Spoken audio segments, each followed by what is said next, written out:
Tonight, huge new developments in the Caylee Anthony murder case. In my hands, I am holding 311 pages, new documents just unsealed in the investigation. New information about the case that will stun you. Confirmation about duct tape across the child's mouth. Now we know the items found in the bag with the little girl's remains. It is chilling. Plus, text messages sent and received by Casey around the time Caylee was reported missing.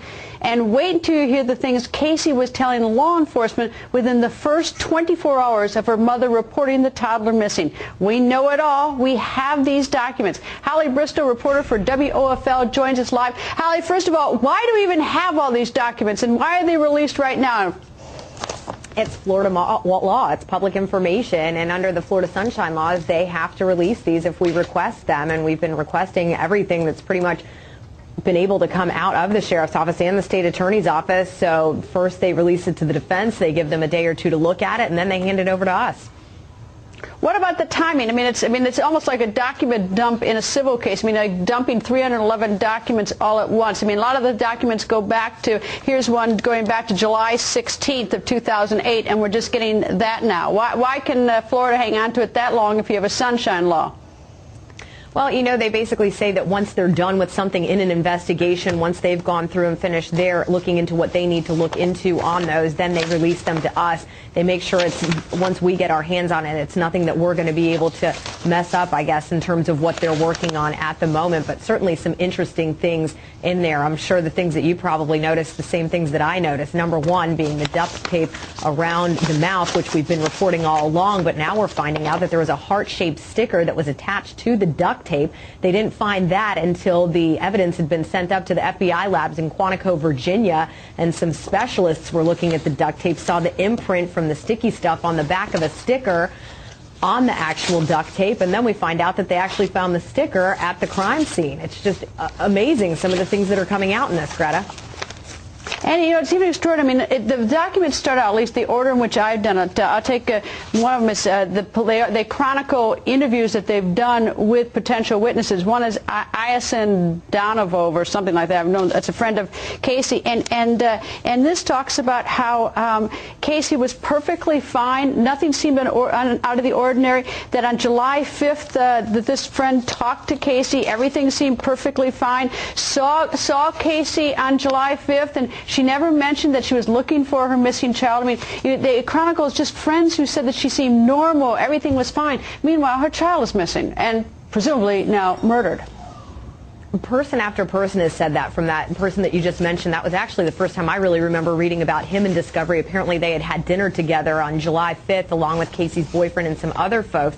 Some other things that were interesting in that Discovery. Remember, this Tony Lazzaro guy, she met him in May. She started dating him in June. She's pretty much spending every day in July with him, and he has no idea that this child is missing. Then all of a sudden, her mother comes banging on the door. Where's my daughter? Where's my granddaughter? He has no idea that the granddaughter's missing. So we actually have text messages from him the morning after Cindy Anthony went to his house to confront Casey and get her and bring her home. She's then at home the next morning. He's sending her text messages like, what's going on? Caylee's missing. I've been your boyfriend. I care about you. I care about your daughter. Why is this the first that I'm hearing of this? Have you told the police? Why weren't you looking for her? I mean, very revealing things that show that she was just going on, living a very normal life. And it goes along with a lot of the video that we've seen. You probably remember some of the previous release Discovery, the DVDs that were released that showed her going on a shopping spree at Target. I mean, this is just normal life. You never would have had any idea that her child was missing and presumably dead. Yeah, and I'm just, you mentioned the text messages, just to give the viewers an idea, if you can flash on the camera. I mean, we have page after page after page of these text messages that she had.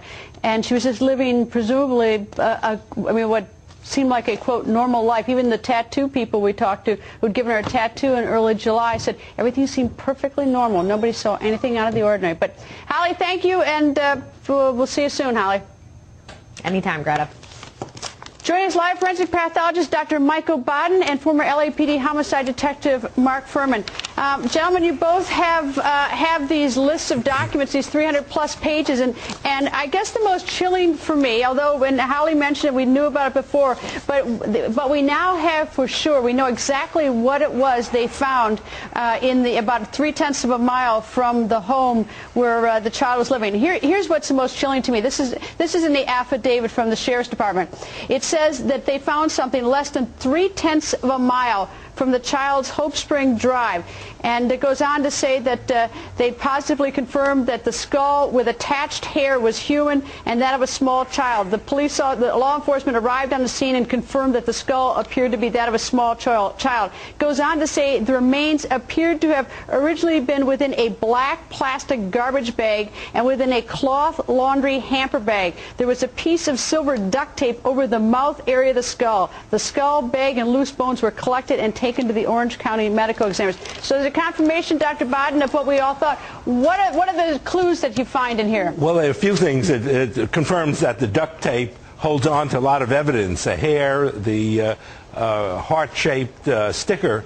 But we have to be careful. What you read is exactly right. That's what the police officer is telling the judge. But when you look later on, a couple of pages later, the doctor at the medical examiner's office, who also noted the area of heart-shaped absence of on the duct tape, commented that the duct tape, he doesn't say it's on the face, he says on the hair, that both ends are on the hair. Now, maybe it was on the face, but that's the police officer's version of what the findings are. So there was duct tape, it was on the hair was still present on the skull, and they got a lot of evidence from that duct tape. Mark, what caught your attention in these 300 and some pages? Well, there was a couple things, Greta. One is the duct tape that Michael Baden was just talking about. The interesting part about that is I'd like to know just exactly as he does how it was secured, and did it look like it was intentionally put over the mouth area, the nose area, and was it post-mortem? Was somebody trying to stage the appearance of a kidnapped and murdered child? That's one thing. There was also soil samples that were actually taken from the trunk of Casey's car and a leaf from another vehicle. They're very aware of trying to figure out just exactly what soil and vegetation actually went with the area where the child was found, and other areas that they have looked, and Casey's cell phone was pinging, the backyard of the Anthony home. All these things, I think they're very much aware of trying to place the child before she died and after her death, but I believe they think she was moved at least once.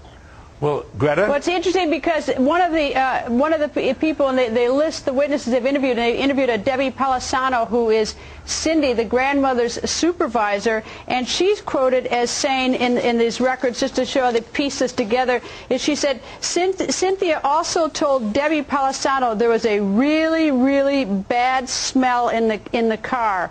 You know, again, sort of piecing this together, the whole idea that the child had been in the trunk, that being the allegation. Dr. Baden. Yeah, one thing, though, that impressed me most in looking through this very quickly was that it seems to support Cronk's statements that in August he had seen 2 different bags, possibly, from his descriptions, and even a vinyl pool cover in that area, and the later findings of what's described by the police indicate that what Kronk was saying was true. Now, how he knew that, that's something else.